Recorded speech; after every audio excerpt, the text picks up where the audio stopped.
What's up, Vetters? Patrick here with Vetted. There was a brand new whistleblower who goes by the pseudonym Michael, who has recently come out. And I've got the full story, especially some brand new comments from Representative Eric Burleson about this particular whistleblower. And what makes him interesting is that allegedly he's the first civilian UFO whistleblower, meaning he had no relationship, with advanced aerospace companies. He wasn't contracted. He wasn't in the military. Nothing. Not a government employee in any way, shape, or form. And he allegedly has superb video and photos and physical evidence of something anomalous. Now, it even could be America's advanced tech. So this whistleblower came out. He is apparently a client of Ivan Hanel. Again, I hope I'm saying that name right. That is Luis Elizondo's lawyer. So I've got the full story because there's a lot of controversy involved with this too. Tim Phillips, who was with Arrow, recently let go, mind you. But before that, he had done some interviews and one with Mick West. And he said some things about this whistleblower, Michael. It's not too good. He basically accused him of trying to extort the American government, basically like, hey, give me money for this evidence, otherwise I'm taking it to a foreign government.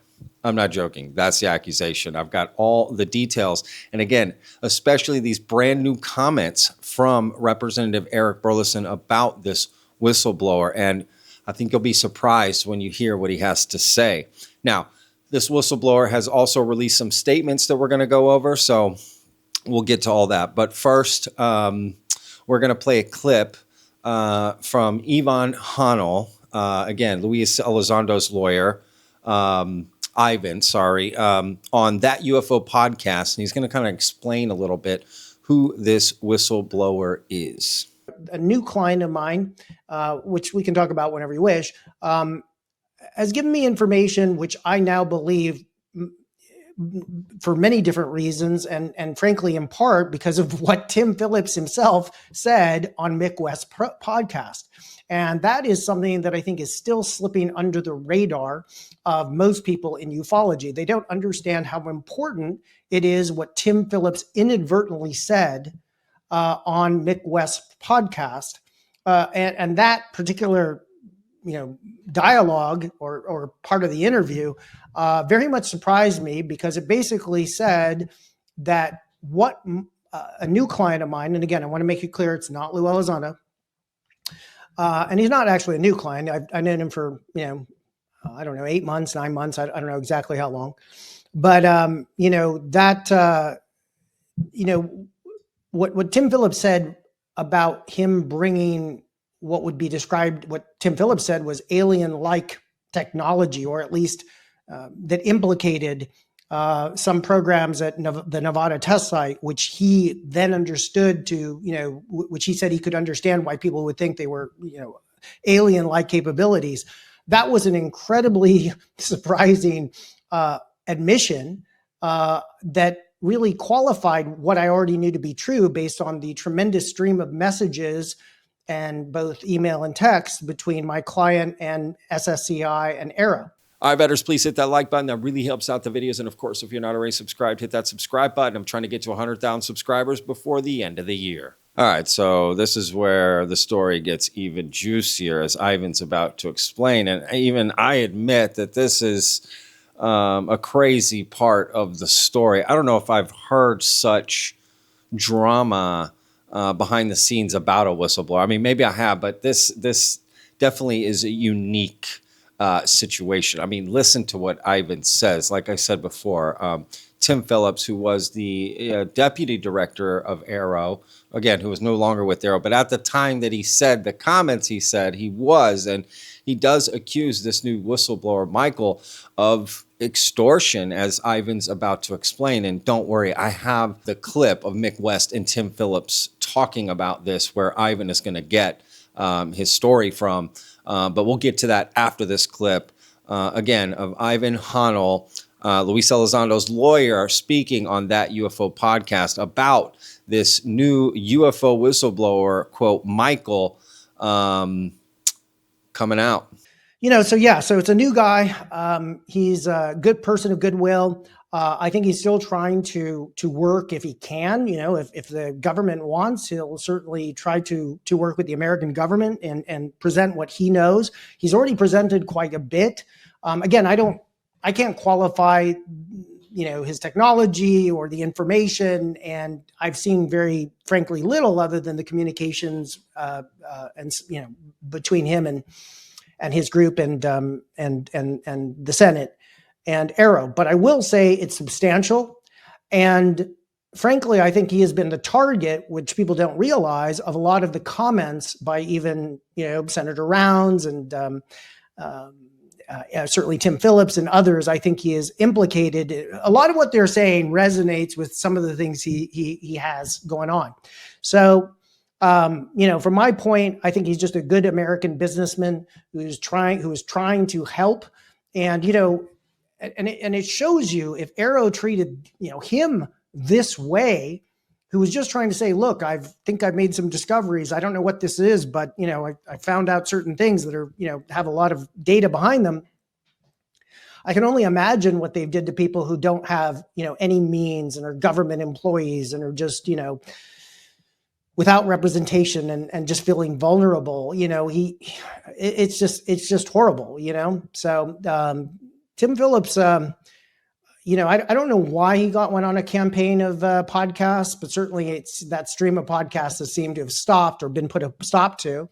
And, he was doing a great job of telling a lot of things, and they put a muzzle on him, I guess.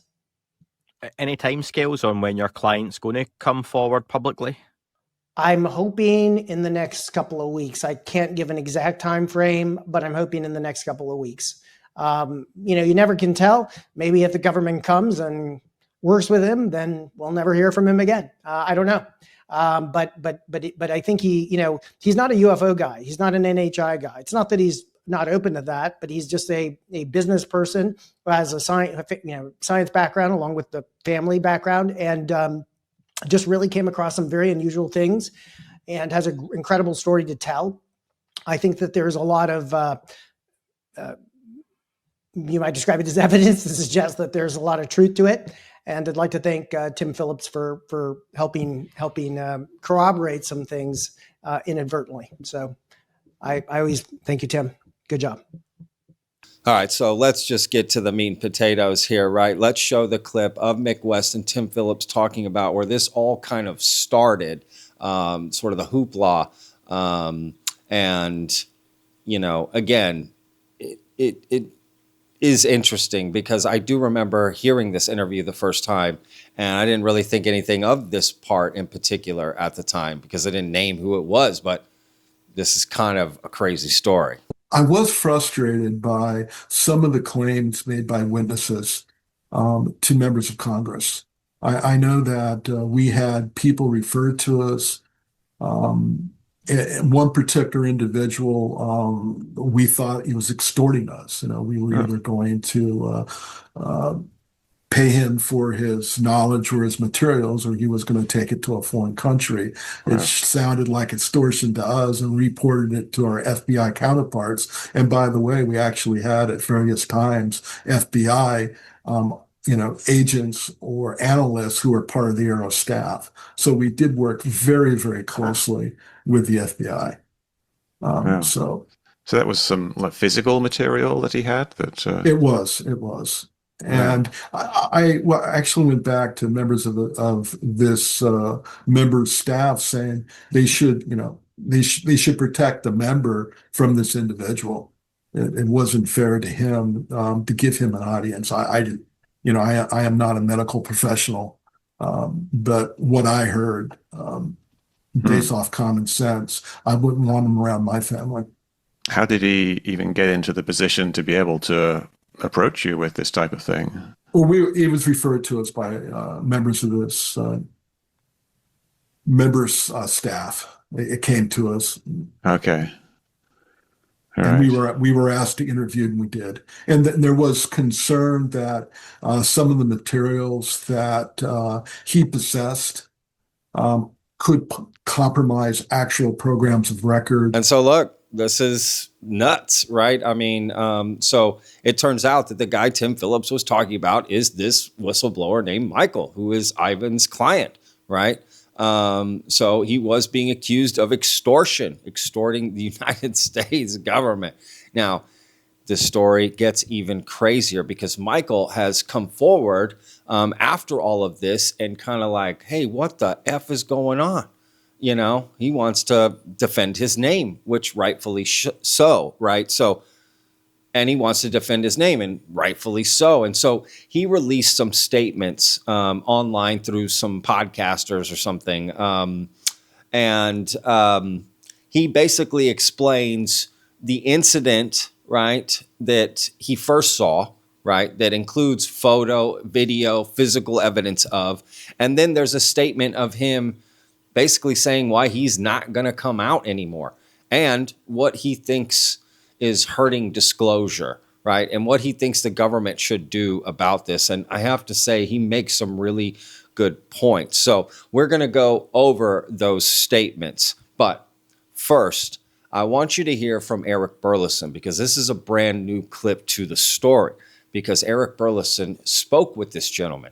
Let's listen to what Eric Burleson had to say about this UFO whistleblower named Michael. So I had kind of two big things fall on my lap last Monday, one of them directly involving you.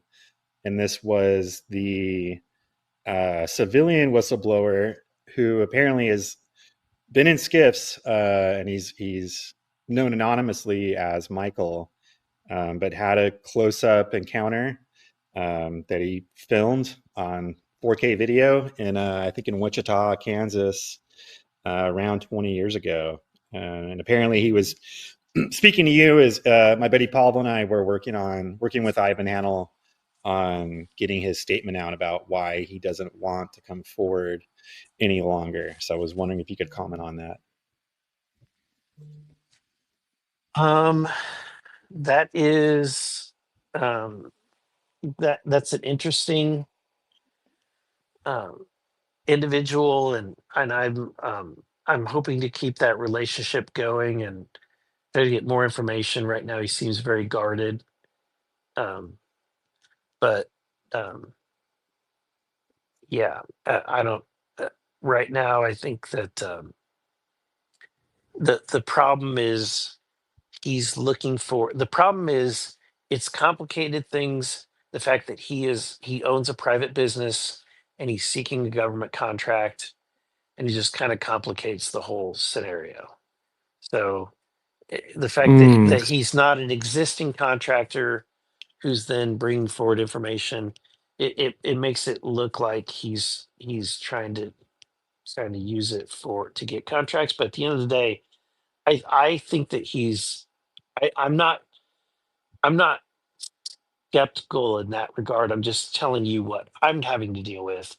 I think that he is I think that he's a patriot. I think that he's someone who wants to protect the interests of the United States.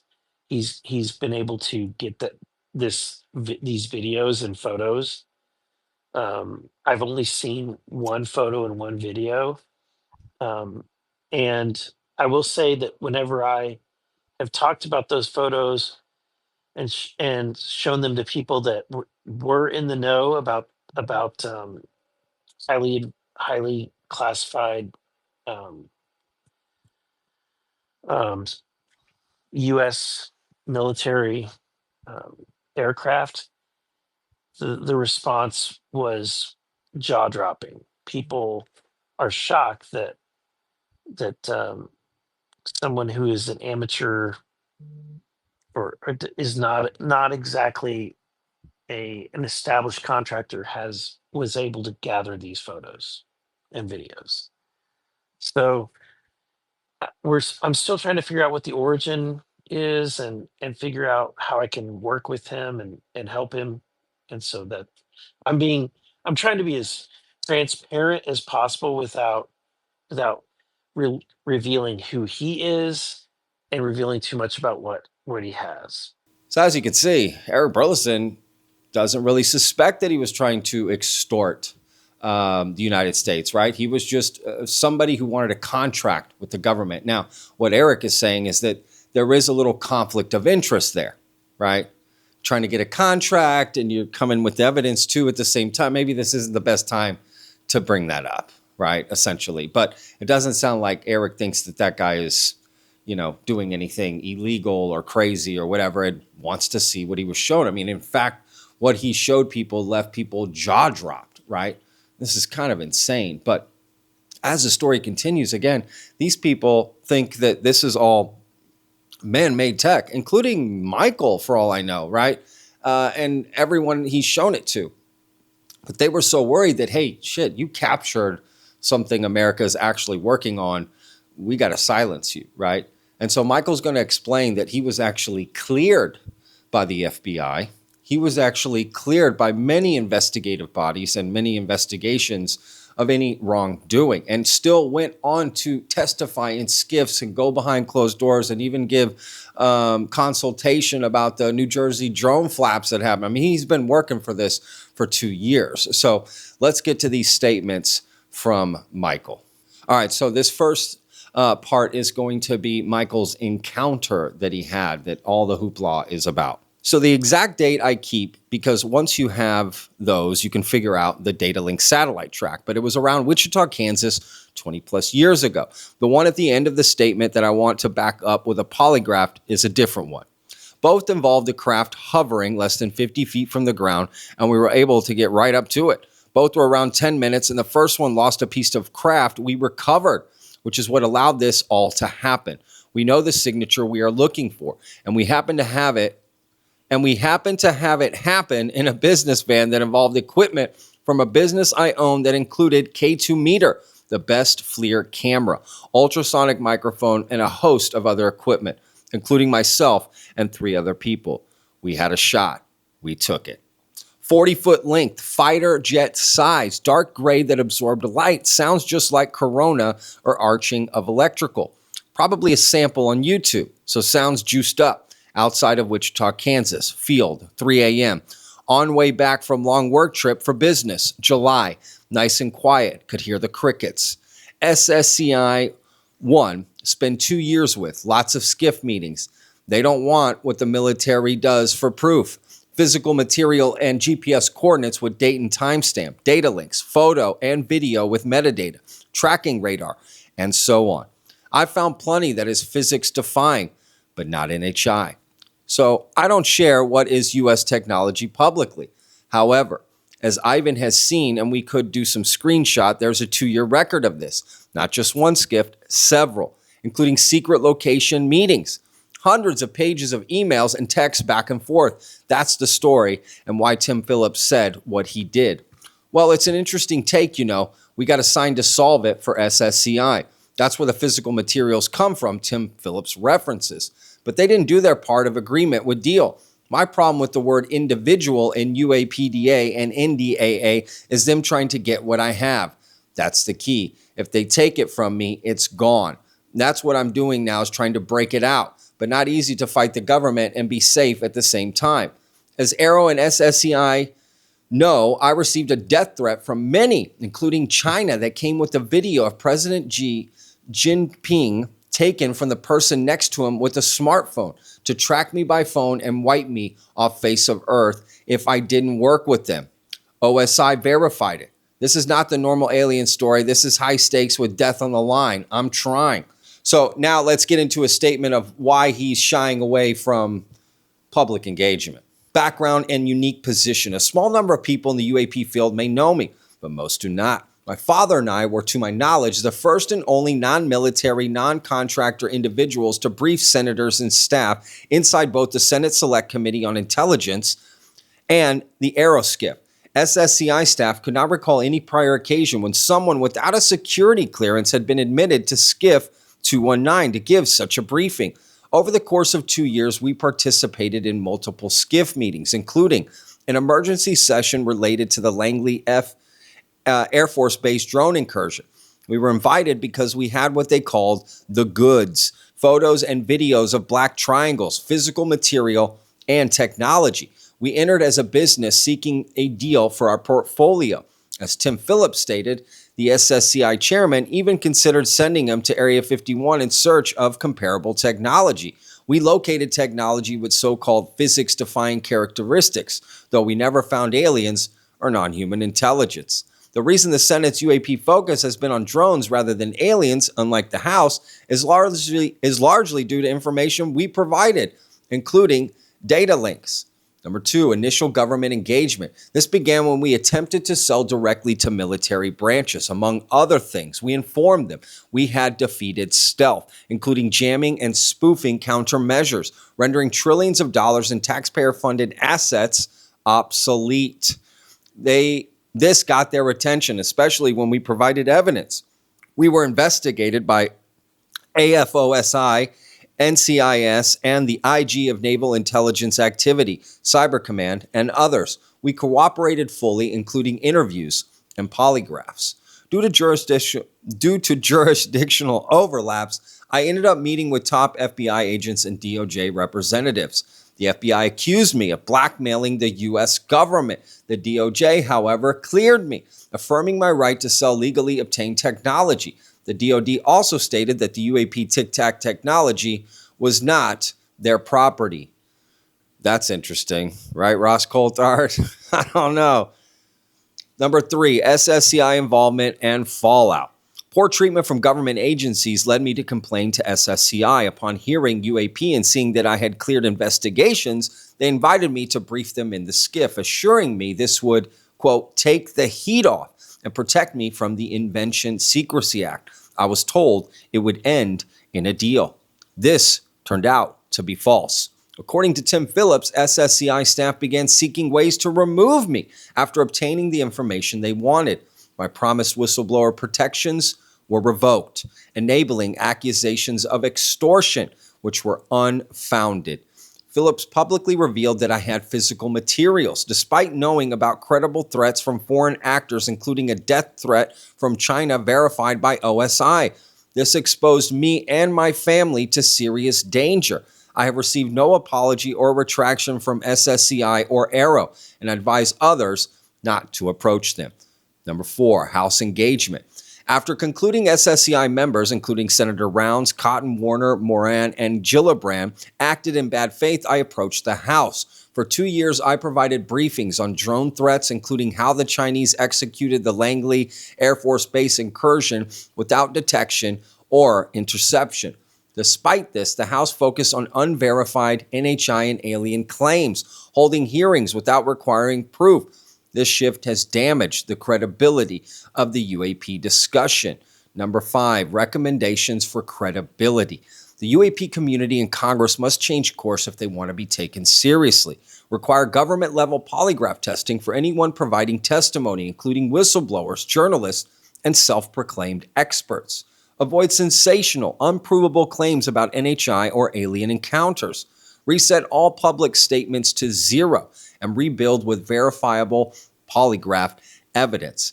Apply the same standards to well-known figures like David Grush or Bob Lazar without public shaming for failure, but with transparency. Subject expert witnesses to the same rigor, including GPS/timestamp data and monitored experiments. Without these measures, the next hearing risks being the last credible opportunity for decades. Number 6, my position. I'm willing to provide SSCI and Arrow the same GPS coordinates, date, and timestamp I gave previously, documenting a UAP I observed hovering less than 50 feet away for 10 minutes, along with a witness willing to take a polygraph. This whistleblower has been talking to the SSCI and Mike Rounds and others. Here are screenshots. All right, so look, I'm going to put a link in the description to this article, and it includes some screenshots of emails and this, that, and the other. So please feel free to go check it out, along with links to everything else. But again, this is a fascinating story, and this whistleblower named Michael is basically saying there's no aliens or NHI, what he found. Right? But he has some physical material. But I guess it's been, people thought it was alien, right? So I don't know. This is very interesting. So is he a UFO whistleblower? Or is he just a whistleblower for what exactly? I guess I'm still a little even confused on that. So let me know in the comments what y'all think about this story. And I guarantee there is way more to come with this. So we'll have to wait and see. Could he still be one of these people that testifies at the September 9th hearing? I don't know. Based off this statement he released, it's not looking good. But it would be interesting for him to give an interview in more details. And if he was unfoundedly accused of extortion against the United States, that's messed up. That's really messed up for him and his family. I gotta say, forget UFOs, alien. I mean, why? What are we doing? That is just not cool.